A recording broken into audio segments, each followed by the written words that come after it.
मैं अजीत भाई साहब आपके पास आऊं उससे पहले जो कोलसे पाटिल साहब ने एक इशारा किया, मैं उसको और स्पष्ट कर दूं दर्शकों के लिए, और वो दर्शकों को मुझे ऐसा लगता है जानना भी जरूरी है। ऑस्ट्रेलिया की बात मैं इसलिए कर रहा हूं कि ऑस्ट्रेलिया विजिट पे गए हैं। मैं कुछ फैक्ट तीन चार आपके सामने रख रहा हूं और उसके बाद जरा समझने की कोशिश करूंगा कि क्या इससे कोई निष्कर्ष निकलता है। ऑस्ट्रेलिया में क्वाड की मीटिंग थी, जिसको करीब 8-10 दिन पहले बाइडेन साहब ने कहा कि मैं नहीं आ रहा हूं, तो ऑस्ट्रेलिया के प्राइम मिनिस्टर ने सार्वजनिक रूप से सब जगह बता दिया कि भाई ये मीटिंग कैंसिल हो गई है क्योंकि यूएसए के प्रेसिडेंट नहीं आ रहे हैं। तो वो मीटिंग कैंसिल हो गई। हमारे प्रधानमंत्री जी का क्वाड की मीटिंग के लिए ही ऑस्ट्रेलिया जाने की बात थी। उसके अलावा और भी, अब चूंकि वहां कोई जाता है तो 2-4 कार्यक्रम और लगे थे, जो इंडियन डायस्पोरा से मिलना, बिजनेसमैन से मिलना, वो मीटिंग कैंसिल हो गई। तो फैक्ट नंबर 1।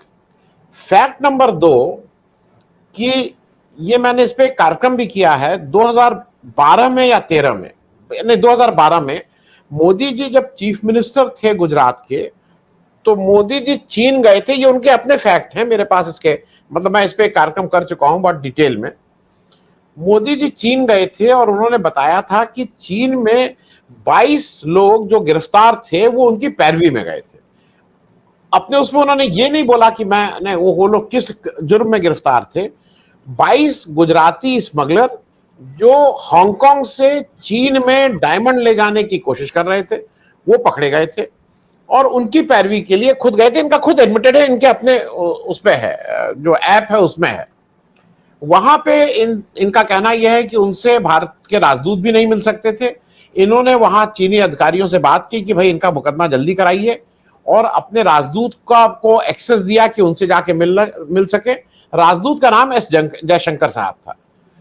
उसके बाद ये वापस आए, वो जल्दी से मुकदमे सुने गए। उसमें से 22 में से 11 लोग बरी हुए, 11 लोगों को सजा हुई 2 साल से 5 साल के बीच।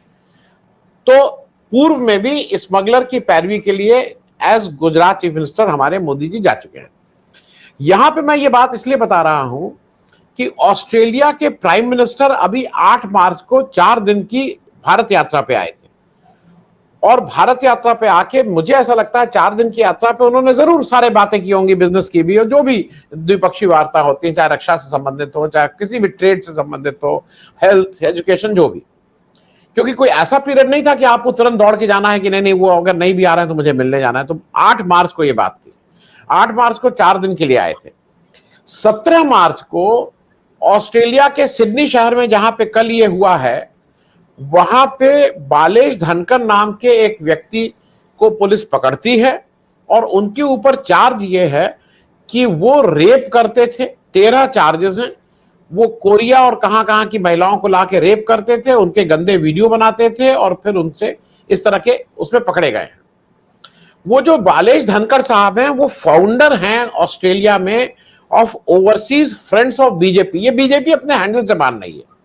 बीजेपी ने फिर अपने हैंडल पे ये भी लिखा कि 2018 में उन्होंने इससे इस्तीफा दे दिया था। उससे पहले थे, 2014 में जब मोदी जी गए थे तब वो थे, और उनकी बहुत सी फोटो मोदी जी के साथ हैं, बालेश धनखड़ जी की। अप्रैल में ये आता है, फिर एक दूसरी सूचना आती है कि मई में इनका गिरफ्तारी हो गई है, सब चार्जेस फ्रेम हो गए हैं, अब इनको मई में सजा सुनाई जाएगी। मैं सिर्फ बात इसलिए कह रहा हूं कि अगर हमारे मोदी जी स्मगलर की पैरवी के लिए चीन जा सकते हैं, तो ये सिडनी जाना मुझे अभी भी खटक रहा है कहीं। क्योंकि सिडनी क्यों गए? सिडनी कोई ऐसी जाने की जरूरत नहीं थी जब आपका मेन वो खत्म हो चुका था। तो मैं जरा इस पे भी आपसे अजय भाई साहब मैं समझना चाहूंगा, जब इस तरह की बड़ी अंतर्राष्ट्रीय मीटिंग्स होती हैं और अगर वो कैंसिल होती हैं लास्ट मूवमेंट में, नहीं पहले ही से, तो क्या उसमें सारे राष्ट्राध्यक्ष फिर भी जाते हैं वहां? इस तरह का क्या है अजीत भाई साहब? आनंद वर्धन जी, इंडिया 13 कंट्रीज के साथ आज तक फ्री ट्रेड एग्रीमेंट साइन किया है। उसमें जब से मोदी जी आए हैं, सबसे जो 2 prominent free trade agreement sign हुआ है, एक है यूएई के साथ, अबू धाबी जिसका समझिए लीडर है, मतलब सेवन एमिरेट्स का, इंक्लूडिंग दुबई, शारजा वगैरह वगैरह। और दूसरा Australia. India Australia free trade agreement जो है वो एक बहुत ही बड़ा हिस्टोरिक मैं कहूंगा ट्रेड एग्रीमेंट है। इसका दो कारण है। एक, आपने सही कहा, 2015 में मोदी जी गए थे ऑस्ट्रेलिया, 20 साल बाद। उसके पहले राजीव गांधी गए थे ऑस्ट्रेलिया, बहुत बड़ा गैप था बीच में। उधर से ऑस्ट्रेलिया से प्रीवियस प्राइम मिनिस्टर आए थे। तो एक जो लिंक बना है दोनों देशों के बीच, $20 बिलियन का ट्रेड अभी हो रहा है। और इनका जो फ्यूचर, ये लोग जो बात कर रहे हैं 2030 तक करीब $50 बिलियन का बाइलैटरल ट्रेड। तो मैं कहूंगा कि ये जो है रिलेशनशिप पहली बार इतिहास में एक नया मोड़ लिया है। मतलब पजल ये है कि इंडिया डेमोक्रेसी है, ऑस्ट्रेलिया डेमोक्रेसी है, दोनों जो है मतलब फ्री मार्केट इकोनॉमीज है। और आज तक इनका संबंध बहुत ही, जो कहते हैं, दूर का संबंध था, बहुत क्लोज संबंध नहीं था। यह संबंध 2013 से, जब ऑस्ट्रेलिया प्राइम मिनिस्टर यहां आए, 2015 में मोदी जी गए, और अभी जो रिसेंटली 2022 में Australia India free trade agreement जो साइन हुआ, एक नया मोड़ दिया है। आपने ये भी कहा, आपने मेंशन किया कि क्वाड में 4 मेंबर्स हैं, है ना, US, Japan, Australia, India. India के अमेरिका के साथ बाइडेन आज तक भारत आए नहीं है, पहली बार सितंबर में आ रहे हैं। क्यों? क्योंकि G20 का सम्मेलन हो रहा है। जापान के साथ बहुत ही अच्छी दोस्ती है शुरू से ही, मोदी जी के पहले से, मनमोहन सिंह के टाइम से। इनफैक्ट 2012 में ही जापान के साथ फ्री ट्रेड एग्रीमेंट साइन हो चुका था। One of the biggest signatory था Japan India free trade agreement. तो मैं ये कहूंगा कि मोदी जी का ऑस्ट्रेलिया जाना, हो सकता है उसमें बहुत और भी कुछ कुछ कारण हो जो मुझे नहीं पता है, but from this point of view कि $50 बिलियन ट्रेड यदि दोनों कंट्री मिलकर कर रहा है, और ऑस्ट्रेलियन प्राइम मिनिस्टर आपने देखा किस तरह से मोदी जी को बॉस बोला, वो 20,000 इंडियंस का मतलब भीड़ देख के, तो वो मतलब मैं कहूंगा कि कोई गलत चीज नहीं है। मोदी जी गए हैं, of course Modi ji being Modi ji, वो अपना पब्लिक रिलेशंस का प्रचार तो करते ही हैं थ्रू द डायस्पोरा, और इंडियन मीडिया उसको हाईलाइट करता है। बट साथ ही साथ मैं कहूंगा इससे इंटरनेशनल लिंक बहुत जरूरी है। 2 कारण, अगेन, एक ये ट्रेड जो मैंने पॉइंट आउट किया, दूसरा ये ना, ये इंडिया को पहली बार एक ऐसा स्टेटस दिया है पॉलिटिकली इंडो पैसिफिक रीजन में कि वो चाइना को, जो कि इंडिया का सबसे बड़ा राइवल है, नंबर 2 ट्रेड पार्टनर भी है, बट सबसे बड़ा राइवल है डिप्लोमेटिकली, पॉलिटिकली और इकोनॉमिकली, उसको जो है वो एक तरह से चैलेंज कर सकता है ऑस्ट्रेलिया, जापान और अमेरिका के साथ। तो ये एक नया मतलब चेंज हो रहा है इंडियन फॉरेन पॉलिसी में, इंडियन ट्रेड पॉलिसी में, इंडियन कॉमर्स पॉलिसी में, इंडियन इकोनॉमिक लिंक्स में। तो ये एक तरह से मैं कहूंगा बहुत ही पॉजिटिव डेवलपमेंट है। अब ये मैंने कहा कि आपने जो पॉइंट आउट किया, मैं डिटेल्स उसका नहीं जानता हूं, और ये जो आपने पॉइंट आउट किया कि ओवरसीज फ्रेंड ऑफ बीजेपी, वो ऑस्ट्रेलिया में ही नहीं, यूएस में भी, यूरोप में भी बहुत ही पावरफुल है, and they have always been financiers. आज से नहीं, जब वाजपेयी जी थे प्राइम मिनिस्टर, या उसके पहले से भी, जब मैं स्टूडेंट था अमेरिका में, इनफैक्ट मैंने देखा था बहुत सारी मीटिंग्स होती थी ओवरसीज फ्रेंड्स ऑफ बीजेपी की, और वो बिग फाइनेंसियर्स हैं पार्टी के। तो वो उसकी जो डिटेल्ड लिंक्स मैं नहीं जानता हूं, बट आपने जो कहा कि भाई फॉर्मल मीटिंग कैंसिल हो गया, बाइडेन ने कैंसिल किया, बट साथ ही साथ यदि बायलैटरल ट्रेड किया जाए, देखिए हुआ क्या है, एक चीज मुझे और पॉइंट आउट करनी दीजिए कि लास्ट 20 इयर्स में, जबकि WTO इतना बड़ा इंस्टीट्यूशन है, उसके बावजूद भी जो रिच नेशंस हैं, जैसे कि G7, कुछ G20 के मेंबर्स भी, चाइना, रशिया वगैरह वगैरह, उन्होंने क्या किया है कि बार बार साइन करके बायलैटरल ट्रेड, रीजनल ट्रेड, जैसे कि यूरोपियन यूनियन, जैसे कि नाफ्ता, उन्होंने WTO के प्रोविजंस को वीक कर दिया है। तो उससे होता क्या है कि भारत के पास दो चॉइस है, या तो आप किसी के साथ साइन नहीं कीजिए, सिर्फ WTO को फॉलो कीजिए। तो उससे क्या होता है कि इकोनॉमिकली इंडिया हर्ट हो जाता है। WTO के कुछ प्रावधान हैं, जैसे लेबर पॉलिसी, जैसे एनवायरमेंटल पॉलिसी, वो इंडियन लेबर को, इंडियन फार्मर को हर्ट कर देता है। तो इसलिए यदि भारत बायलैटरल और रीजनल ट्रेड साइन करे तो यह भारत के नेशनल इंटरेस्ट में है। तो इसलिए मैं कह रहा था कि ये जरूर है। अजीत भाई साहब, मैं सिर्फ जल्दी से एक चीज पूछ लूं। अभी 8 मार्च को आए थे, जब 4 दिन की विजिट पे थे, तो क्या इतनी दो महीने में इतने काम इकट्ठे हो जाते हैं?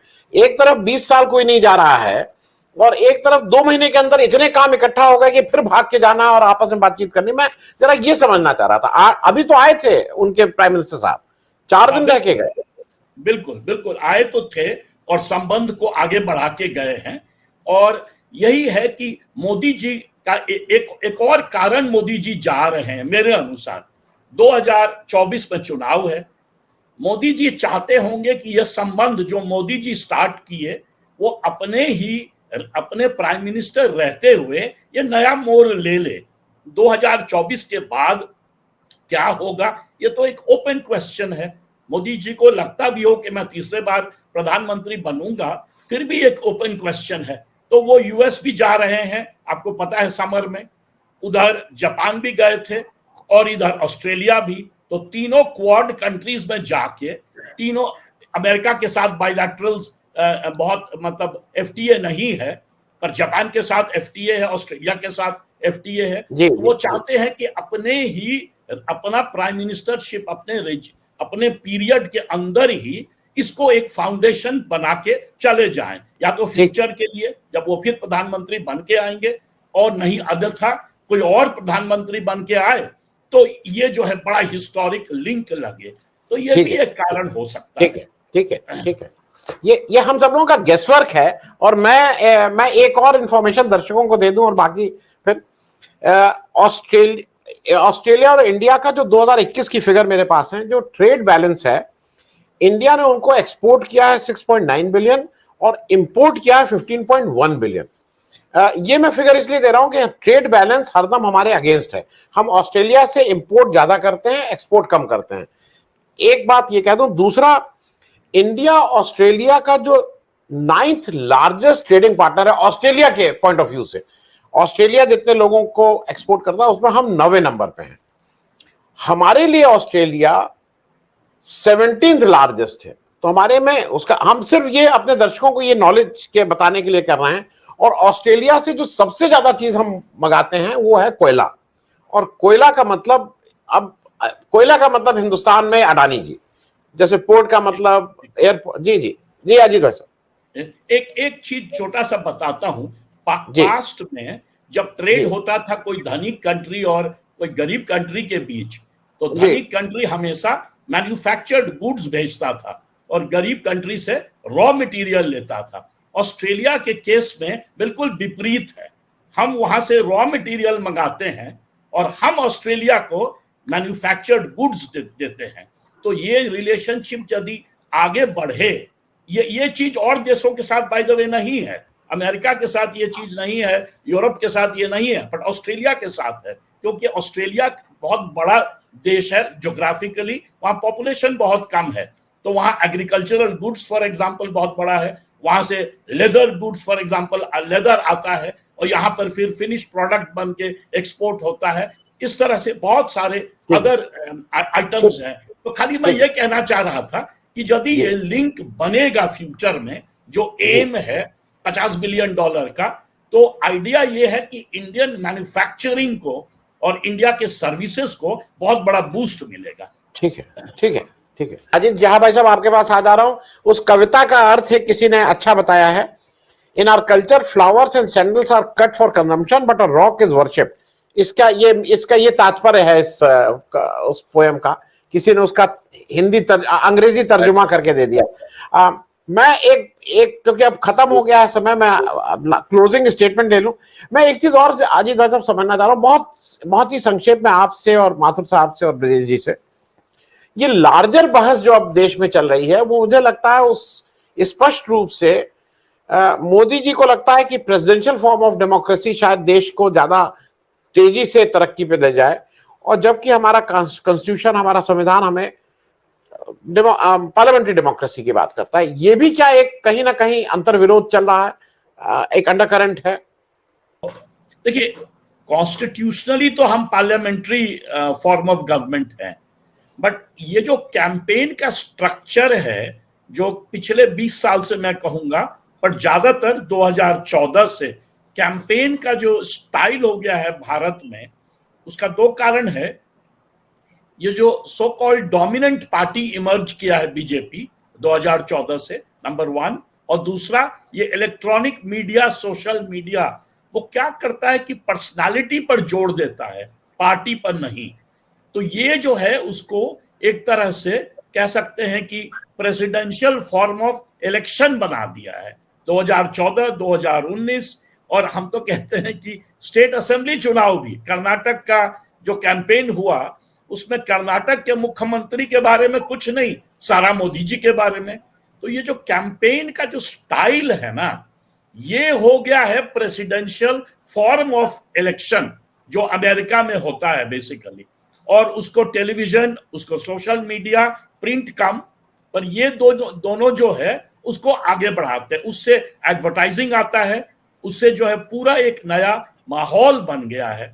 उससे एक और उसका पॉलिटिकली एक और क्या हो रहा है कि प्राइम मिनिस्टर अपने आप में, यदि प्राइम मिनिस्टर प्रेसिडेंट बन जाए तो वो बहुत अल्ट्रा पावरफुल उबरमेंश बन जाता है, और बाकी जो पार्लियामेंट्री सिस्टम है, जैसे कि लोकसभा, जैसे कि राज्यसभा, जैसे कि सुप्रीम कोर्ट, जैसे कि मीडिया, ये मीडिया तो मान लीजिए फोर्थ पिलर है, पर ये दोनों जो जुडिशियरी और लोकसभा जो है, इसका पावर कटेल हो जाता है। अभी यही इशू ले लीजिए, अभी जो इशू चल रहा है, ऑपोजिशन जो है बड़ा वीकेंड हो जाता है। अभी जो ये इशू है, नया पार्लियामेंट को कौन इनॉग्रेट करे, आइडियली प्रेसिडेंट को करना चाहिए मैं कहूंगा, बट मोदी जी कूद पड़े हैं। जब अटैक हुआ, 19 पार्टी अटैक किया उनको, ये गलत है, तो बीजेपी कह रही है कि भाई इंदिरा गांधी भी तो पार्लियामेंट की एनेक्स को इनॉग्रेट की थी, राजीव गांधी भी लाइब्रेरी को इनॉग्रेट किए थे। तो अच्छा, दिक्कत है ये कि भाई इंदिरा गांधी, राजीव गांधी जो कर रहे थे वो भी गलत था, इमरजेंसी भी इंदिरा गांधी लाई थी तो वो भी गलत था। तो भाई जो कांग्रेस गलतियां कर रही है वही गलतियां आप भी करें, तो कैसे आप कहने के लिए जो है ना बीजेपी का आर्ग्यूमेंट की we are a different party, तो आप कैसे डिफरेंट हुए? फिर तो आप वही कुकर्म कर रहे हो जो कांग्रेस किया है। तो एक तरह से ये हमेशा नेशनल पार्टीज जो है ये अटेम्प्ट करती है, उस जमाने में भी, आप तो आनंद जी बहुत ही एक्टिव थे ड्यूरिंग द इमरजेंसी, उस समय भी जो है मीडिया, जबकि उस समय टेलीविजन मीडिया, सोशल मीडिया नहीं था, बट फिर भी इंदिरा गांधी का जो स्टाइल था गवर्नमेंट का, वो पार्लियामेंट्री सिस्टम को वीकेंड करिए और इंदिरा गांधी पीएमओ है ना, जी। उसको स्ट्रेंथन किया जाए। क्योंकि उस कारण क्या था कि कांग्रेस डोमिनेंट पार्टी थी, वही वाला राजनीति आज दोहरा रहा है, और इसी को जो है रोकना है, क्योंकि ये जो है बड़ा एट टाइम्स जो है बड़ा गलत कदम हो जाता है। इससे होता क्या है कि एक तरह से कहिएगा क्वोट अनक्वोट डिक्टेटोरियल टेंडेंसी डेवलप कर जाता है, पहला चीज, और दूसरा एक तरह से पर्सनालिटी कल्ट बन जाता है पार्टी के अंदर भी। भाजपा कुछ नहीं है, सब कुछ मोदी जी हैं। यूपी में भाजपा कुछ नहीं है, सब कुछ योगी जी हैं, देश में मोदी जी हैं। तो ये जो personality cult, presidential style of campaign, social media के हेल्प से और कहिएगा टेलीविजन मीडिया के हेल्प से, स्पेशली कॉर्पोरेट मीडिया के हेल्प से, ये जो है जी जी पार्लियामेंट्री सिस्टम को, पार्लियामेंट्री इंस्टीट्यूशंस को वीकन कर देता है। और ये टेंडेंसी पास्ट में भी रहा है, पर 2014 से ये टेंडेंसी एक बहुत ही, कहिएगा, मैं कहूंगा एक तरह से डेंजरस फॉर्म पकड़ लिया है। सिर्फ एक छोटा सा पॉइंट कहना चाह रहा था कि मोदी जी को समझना चाहिए, क्योंकि मोदी जी तो मुख्यमंत्री थे गुजरात के 15 साल, और वो क्लेम करते थे कि सेंटर जो है गुजरात को वॉइस नहीं दे रहा है, और खुद प्रधानमंत्री बन के यदि उस चीज को भूल जाएं तो ये तो सबसे दुख की बात होगी। जी जी